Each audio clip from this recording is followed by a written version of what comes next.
Hello fellow gardeners, and welcome back to Smart Garden. Today we're diving into a topic that might challenge everything you've been told about growing fruit trees in containers. Imagine a fruit tree that thrives, produces abundant delicious fruit year after year and never needs to be repotted. Sounds amazing, right? If you're growing fruit trees in pots, you're unintentionally preventing them from reaching their full potential. Stick around to learn why this popular method is a huge misstep, and how you can actually cultivate incredibly productive fruit trees for life. The appeal of growing fruit trees in pots is undeniable. You've seen the glossy photos on social media and the promises of compact, manageable trees producing bushels of fruit on tiny patios. For urban gardeners, renters, or anyone with limited space, the container approach seems like the perfect solution. You can move your tree to chase the sunlight, bring it indoors during harsh winters, and rearrange your garden layout on a whim. It's the ultimate gardening flexibility, and for beginners, those first few seasons can seem almost magical when your potted apple or citrus tree produces its inaugural harvest. However, this initial success masks a troubling reality that becomes apparent after a few years. What starts as a thriving young tree gradually transforms into a struggling specimen that demands increasingly intensive care, yet delivers diminishing returns. The unspoken trade-off is this: the convenience and flexibility you enjoy today sets your tree on a path toward chronic health problems, reduced productivity, and potentially premature death. While you might enjoy a few harvests, you're essentially trading long-term abundance for short-term gratification, and that's a bargain that rarely pays off in the world of fruit cultivation. Let's talk about what's happening beneath the surface, because this is where container growing reveals its most sinister problem. When a fruit tree grows in a pot, its roots inevitably reach the container walls and begin circling back on themselves. This condition, known as girdling, is essentially a slow-motion strangulation. These circling roots eventually wrap around the trunk and major structural roots, cutting off the flow of water and nutrients. It's like wearing a belt that gets tighter every single day until it cuts off your circulation entirely. Trees with severely girdled roots become structurally unstable and are far more likely to topple over during storms, especially when heavy with fruit. The nutritional situation is equally dire.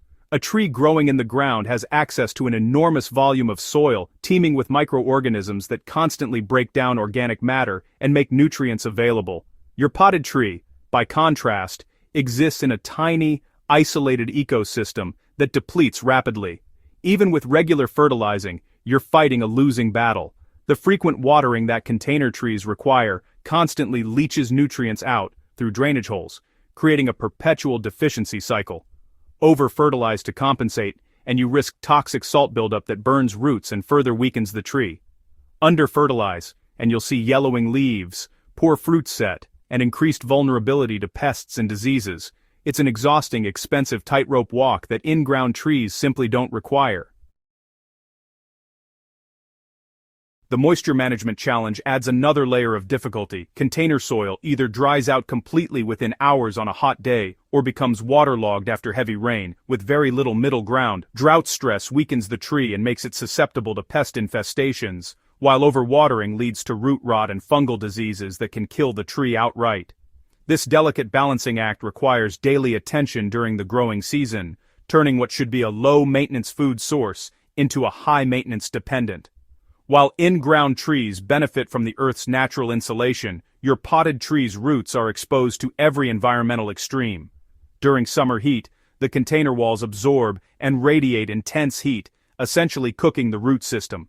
In winter, those same roots freeze solid because they lack the protective buffer of surrounding soil. Even hardy varieties can suffer severe damage when their roots experience temperatures that their above-ground portions could easily tolerate. This means you're constantly moving pots to protected locations, wrapping containers in insulation, or watching helplessly as your tree struggles through seasonal stress. Wind presents another significant hazard. A heavy pot might seem stable, but trees with top-heavy canopies and restricted root systems are remarkably vulnerable to toppling. Strong gusts can snap branches, upend the entire container, or cause enough rocking to damage the already stressed root system. Beyond these dramatic failures, there's the simple fact that your potted tree just never looks quite right. It develops slower, produces fewer flowers, and maintains a perpetually stressed appearance that no amount of care seems to remedy. That's because you're asking it to perform an unnatural task, like keeping a marathon runner locked in a closet and wondering why they're not setting records. Here's the good news. Limited space doesn't condemn you to container growing. If you genuinely have a small yard or garden, planting dwarf varieties directly in the ground gives you compact trees that stay manageable without the limitations of pots. These trees on dwarfing rootstocks might only reach 6 to 8 feet tall, perfect for small spaces, yet they'll vastly outperform their containerized cousins in health, longevity, and productivity. Consider espalier and trellising techniques if space is truly at a premium. These ancient methods train fruit trees to grow flat against walls or fences, creating living sculptures that occupy minimal ground space while maximizing sun exposure. A properly espaliered tree might be only a foot deep, but produce impressive harvests for decades. Raised beds offer another excellent compromise, providing improved drainage and soil quality while giving roots substantially more room to spread than any container can offer. For the truly adventurous, hugelkultur mounds, which incorporate buried wood and organic matter, create incredibly fertile growing environments that support vigorous root systems in surprisingly compact footprints. When you plant a fruit tree in the ground, you're partnering with nature rather than fighting against it. The soil ecosystem develops naturally, with beneficial fungi forming mycorrhizal relationships with roots, extending their effective reach by hundreds of feet. Earthworms and microorganisms constantly process organic matter, releasing nutrients in forms your tree can readily absorb. The massive volume of soil acts as a buffer against moisture fluctuations and temperature extremes, creating a stable environment where roots can explore freely and establish the robust structure needed for decades of productive life. This natural approach rewards you with trees that don't just survive, but genuinely thrive. A well-sited, properly planted fruit tree can produce for 30, 40, even 50 years with minimal intervention. The harvests grow larger as the tree matures, providing your family with abundant, fresh fruit that tastes incomparably better than anything from a grocery store. There's a profound joy in watching children climb the same tree you planted years ago, picking apples or peaches from branches strong enough to support their weight. That's the legacy a properly planted tree creates, something no container can ever match. If you found this guide valuable and want to grow the most productive, healthiest fruit trees possible, hit that subscribe button and share this video with fellow gardeners who deserve to know the truth about container growing. Let's cultivate smarter gardens together.